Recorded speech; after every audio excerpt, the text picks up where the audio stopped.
I tend to feel uncomfortable with the idea of basic water provision, which is when I enter into a community.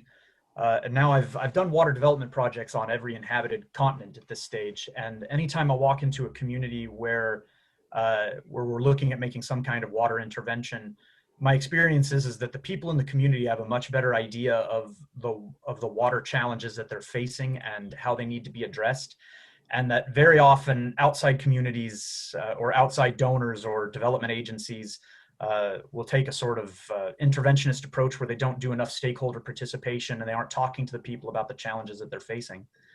With that said, while I have this aspiration that we'll be able to see move beyond basic water supply and development intervention, uh, what I what I worry about is that by failing to talk to stakeholders, we're failing to have a nuanced approach to improving water supply in individual communities. And this sort of goes back to disinfectant byproducts again, which is, for those of you who don't know what a disinfectant byproduct is, if you have elevated organic contamination in a water supply and you zap it with a disinfectant like chlorine or chlorine dioxide, the byproduct are things like total trihalomethanes or haloacetic acids. They're carcinogens. And in a lot of developed countries, you have the luxury of being able to regulate DBP at the end of the pipe.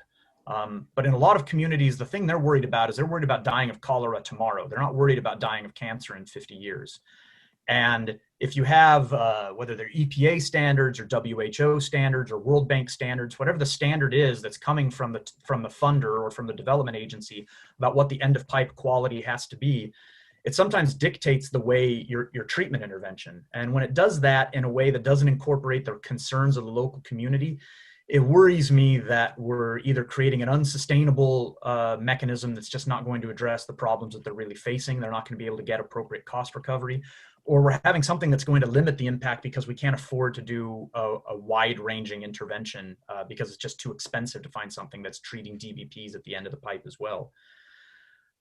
Which I guess I can't help but be a lawyer and have my lawyer hat on. I've learned a lot by running some of these development projects, but at the end, each one of these development projects just leads me more and more to, and this is my own personal bias, more and more to seeing governance and law as where we need to have more interventions. And a lot of the challenges of improving basic water supply are going to come from monitoring and how do we get better monitoring? We get better monitoring by having better governance. And I think that the more we monitor who's pumping, where they're pumping, and what the water quality is, when there are breakdowns, when there are exceedances, and when we have smart grids that can alert us to exceedances of water quality standards, I think that's really going to be I think that's the future, the better interventions to find ways to reform laws. It's much easier and there's much more enthusiasm for everybody cutting red tape in front of a well or in front of a treatment system. That's what donors want, is that